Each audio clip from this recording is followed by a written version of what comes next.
Remove duplicate values. Select the range of cells that has duplicate values you want to remove.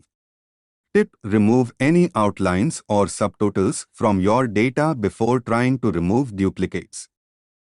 2. Click Data greater than Remove duplicates, and then under Columns, check or uncheck the columns where you want to remove the duplicates.